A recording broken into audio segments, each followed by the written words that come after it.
Hai Sep, jadi kita ketemu lagi dalam segmen unboxing. Apa yang mau kita unboxing hari ini? Oppo Pad. Ini adalah sebuah tablet terbaru dari Oppo yang sudah bisa kalian pre-order ya. Jadi tabletnya itu kayak apa? Kita sekarang sudah punya tabletnya di depan kita. Ini adalah Oppo Pad Air. Baru banget ya. Mari kita buka dia. Dari kotaknya sih hawa-hawa meyakinkan ini. Mari kita buka. Nice. Wow. Dalam kemasannya kita mendapatkan yang pertama, ya tentu saja tabletnya itu sendiri. Yang kedua, manual instruction. Lalu ada SIM ejector. Lucu banget ya. Keren banget ya. Terus ada lagi manual book, adaptor charging. Jadi ini ada adaptor chargernya dia 18W. Jadi ini bakalan ngebut banget. Dan tentu saja sebuah kabel data Type-C. Tidak ada lagi selain itu, jadi kotaknya ini lumayan berat ya. Jadi dia ada beberapa piece bagian jadi satu, dilem, dan ya, hanya itu aja. Oppo Pad ini sendiri punya kelebihan yang cukup menarik ya. Jadi kalau kita ngomongin ukurannya dia ini compact banget. Terakhir pegang tablet udah lama banget ya. Ya, tablet yang dipakai ya iPad, karena Apple user, jadi pakainya iPad. Tablet non-iPad yang terakhir saya pegang, favorit saya ya, BlackBerry Playbook. Dalam tablet ini ada kesan Playbook yang saya dapat ya. Jadi ukuran layarnya ini seperti, ya nggak seperti Playbook, tapi rasionya mirip-mirip. 10,36 inci, layarnya landscape banget, borderless, ya, rapi banget. Di bagian belakang, beda dengan tablet yang lain ya. Ini ada kayak gelombang ombak ini ya. Ini keren banget ya. Jadi kesannya premium banget. Sebelum kita ngobrolin tablet ini, kita coba buka di sini. Di sini ada SIM ejector ya. Tapi sebenarnya tidak ada tempat SIM card ya.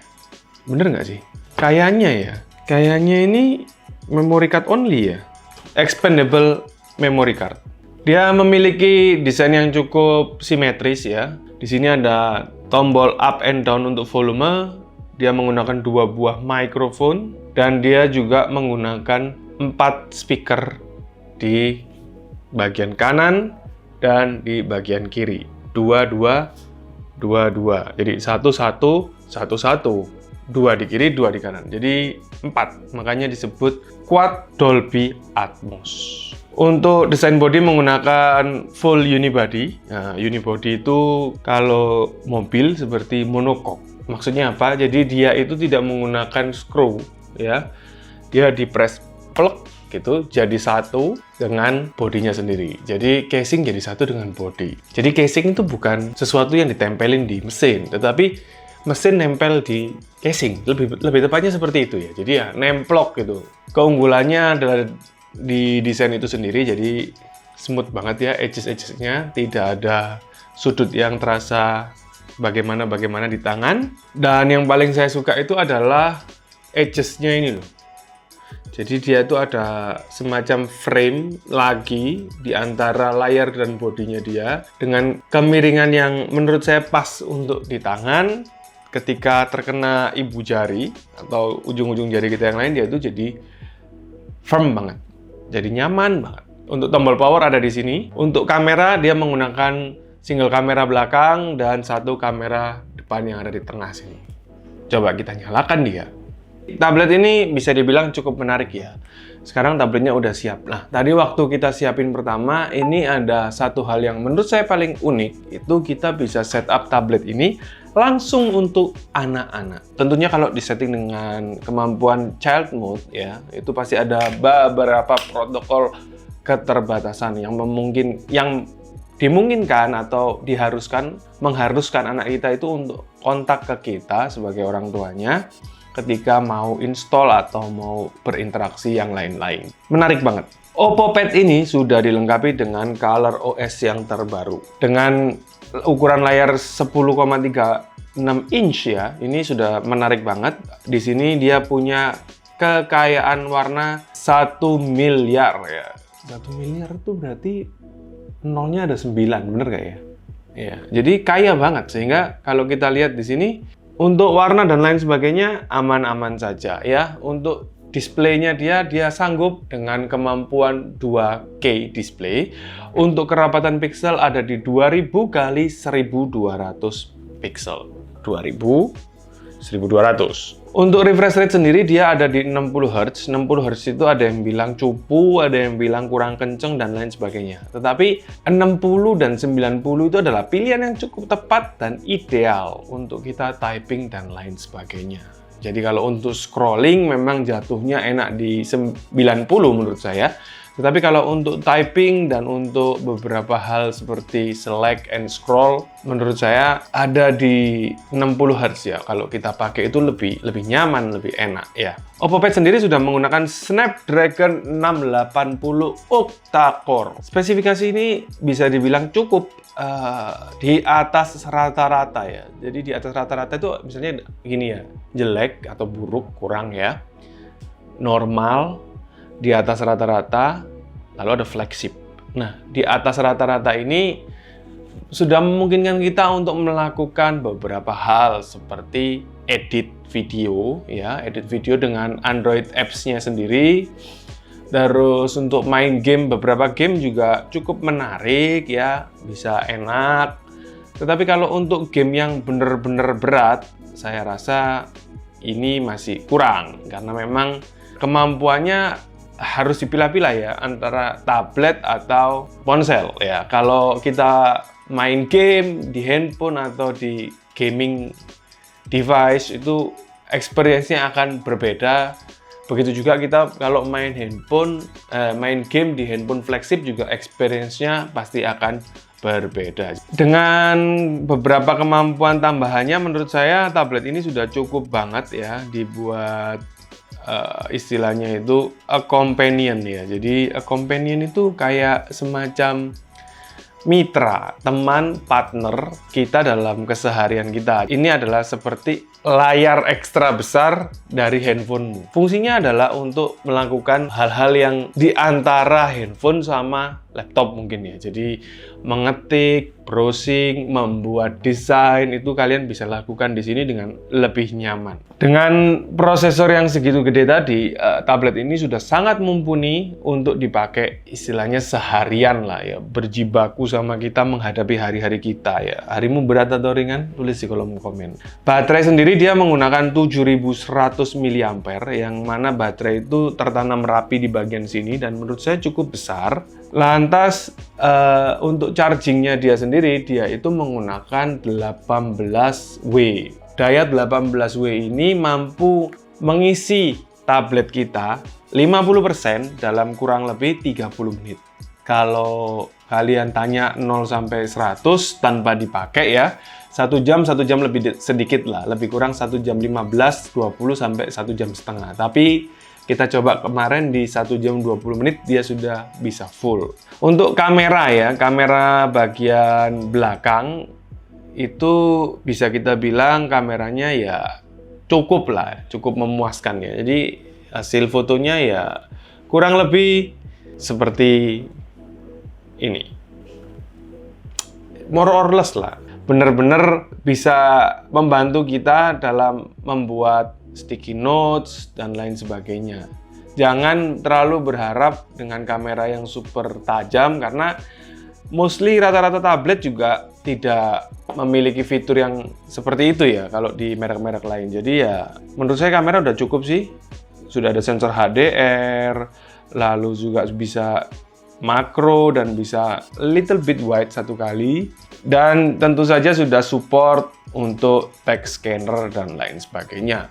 Untuk kamera depan, menurut saya kamera depannya ini standar banget ya. Cukup banget untuk kalian video call, zoom, atau melakukan hal-hal yang lain. Coba kita rekam. Dia ya bisa dibilang basic banget sih. Buat kalian semua, tablet ini benar-benar bisa membantu kita dalam mobilitas kita sehari-hari. Fungsinya tablet adalah untuk itu. Tablet ini punya beberapa kelebihan. Yang pertama tadi udah kita sebutin di layar yang cukup nyaman ya. Dengan kemampuan layar yang segitu banyak tadi, dia itu sudah mengadopsi A-Care ya. A-Care itu penting banget kalau menurut saya. Layar ini mampu mengatur kecerahan dirinya sendiri ketika menghadapi sebuah posisi atau kondisi ruangan agak gelap, dan tentu saja bisa diatur di jam-jam tertentu. Nah, A-Care ini berfungsi untuk menjaga mata kita sendiri agar tidak lelah dan capek ketika kita mengoperasikan tablet ini. Ditunjang dengan itu semua, dia menggunakan Dolby Atmos untuk speakernya. Jadi quad speaker Dolby Atmos yang ada di samping-samping sini, ini menunjang banget ketika kita mendengarkan sebuah suara ya. Suara atau gambar atau hal-hal yang misalnya itu berbau multimedia ya. Jadi ini bakalan enak banget ya. Kita akan coba Dolby Atmos-nya. Semoga kita tidak kena copyright. Welcome to Dolby Atmos. Please put on your headphones. It's a new way to experience sound. Wow.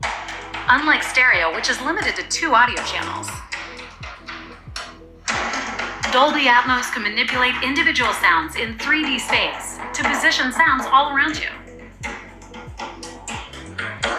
Oke, jadi kalau menurut saya kemampuan Dolby Atmos-nya ini di atas rata-rata ya. Jadi bisa dibilang ini adalah tablet dengan speaker Dolby Atmos terbaik kalau menurut saya ya, karena semua bisa kita atur. Di sini juga kita lihat ada beberapa settingan yang memungkinkan kita untuk mengatur Dolby Atmos-nya itu sendiri. Menarik kalau menurut saya. Jadi Dolby Atmos-nya bisa kita set seperti ini. Ini ada smart ini ya, bisa setup sendiri. Ini untuk movies, ini untuk gaming, dan ini untuk music. Benar-benar menarik ya kalau menurut saya. Overall sangat enak sekali ketika dipakai ya. Bisa dibilang ini a companion yang baik untuk kerja dan untuk melakukan multimedia. Ngomongin tablet ini udah selesai dari segi spesifikasi dan lain sebagainya. Apa hal yang paling menarik di tablet ini? Menurut saya hal yang paling menarik di tablet ini ada di Color OS ya. Color OS-nya dia itu punya multitasking tipe terbaru dari Oppo sendiri. Jadi multitaskingnya dia itu sangat memungkinkan kita untuk melakukan yang pertama multi-screen connect. Jadi ketika kita menggunakan multi-screen connect ya, layar dari handphone kita ini bisa masuk ke dalam tablet kita. Tentunya ini akan memudahkan kita untuk membalas atau mencari sesuatu yang ada di handphone kita. Ini menarik banget karena kita tidak perlu menginstall application yang sama hanya untuk nge-bridging pindah. Bener-bener key feature banget ya kalau menurut saya. Itu yang pertama. Yang kedua, udah pasti kita bisa melakukan clipboard sharing. Clipboard sharing itu seperti apa sih? Kita copy sesuatu di sini, teks atau gambar, kita paste di handphone kita. Begitu juga sebaliknya, kita copy dari handphone kita dan kita paste di tablet ini, semuanya bisa terjadi. Multi-screen connect sudah ada, clipboard sharing sudah ada, jadi bener-bener bisa bayangin ya, wireless connectivity-nya itu bagus banget. Lalu dia juga sudah dilengkapi dengan drag and drop file. Jadi copy and paste-nya itu cukup ditahan, kalian cukup pindah-pindahin ke folder yang kalian inginkan. Dan habis itu juga bisa langsung ke handphone atau device kalian masing-masing. Dan yang terakhir, dia ini punya kekurangan satu, karena dia ini WiFi only ya. Jangan berkecil hati karena dia sendiri itu punya yang namanya One Touch Cellular Connection, di mana dia itu bisa ada kayak barcode gitu untuk langsung connect ke handphone kita, ambil internetnya. Jadi buat kalian semua, beberapa dari kita itu kan agak aneh ya ketika menghadapi sesuatu ya, seperti tablet yang nggak ada SIM card-nya ya. Kita akan bingung dan lain sebagainya. Kita akan merasa sedikit banyak tidak nyaman dan lain sebagainya. Iya, tetapi pada dasarnya menurut survei ya, beberapa tablet yang survive itu menggunakan konektivitas WiFi only banyak. Hampir bisa dibilang itu lebih simpel ya ketika kita internet cuman menggunakan satu kartu dan lain sebagainya. Kita nggak perlu maintain banyak SIM card. Ya itu kembali lagi disesuaikan ke kalian. Jadi menurut kalian, tablet itu harusnya pakai SIM card sendiri atau Wi-Fi only? Tulis di kolom komen. Kalau menurut saya sih nggak harus ya pakai Wi-Fi only selama bisa bridging. Bridging dengan handphone kita, menurut saya ini udah perfect companion banget. Overall itulah yang bisa kita bagi di unboxing kita kali ini tentang Oppo Pad. Oke, jadi buat kalian semua, thank you banget udah nonton video ini.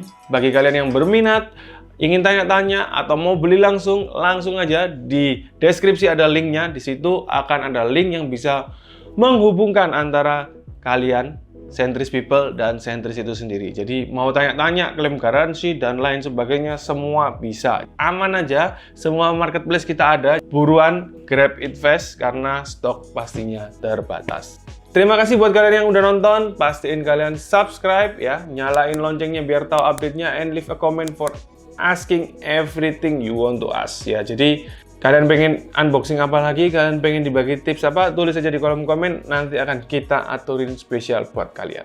Sampai ketemu lagi and bye-bye.